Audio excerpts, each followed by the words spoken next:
Sopura Elangret Bonta Ning Isivet Chingrum Lote APSLC candidate Jai Kathar Highwekpo Lasi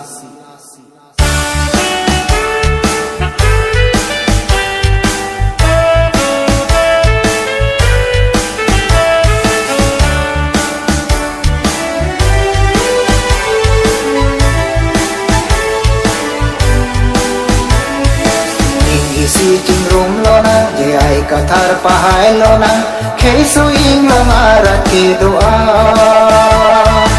ing sive dolote putur ifan e hayun e ing sive linche somlona ing sive dolote putur ifan e hayun e ing sive linche somlona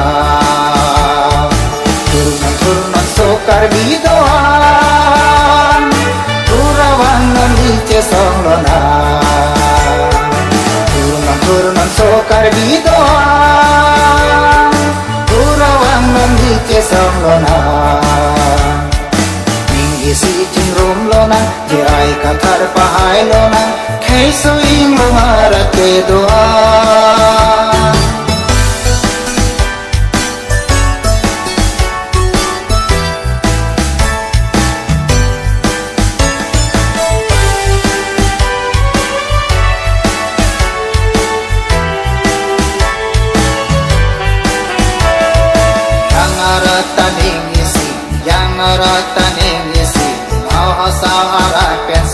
PSLC lipe hai nanti jai kathar sara pansi ili cerap cito nanti ekai disung pajor kunji apan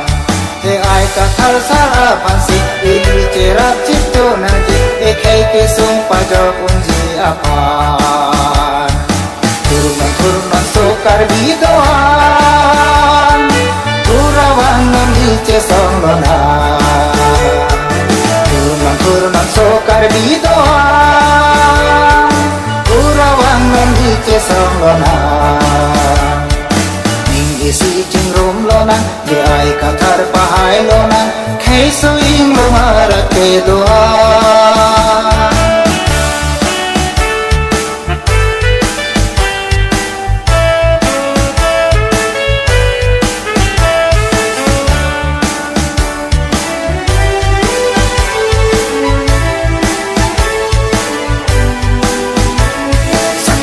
Ara ili kema rekang thin sika cheha punon ben ili chelong lela thulpe thulpa bi barlona putur suri pavir lona rendo premi longji apan ekai longri chirai konji apan ekai longri chirai konji apan isi chingrum lona jai kathar pahai lona kheisu ing lomara ke doa ing sive dolote putur ifan e hayun e ing sive linche somlona ing sive dolote putur ifan e hayun e ing sive linche somlona turnan sokar bidoa nandice songlona turnan sokar bidoa Purawan nandice songlona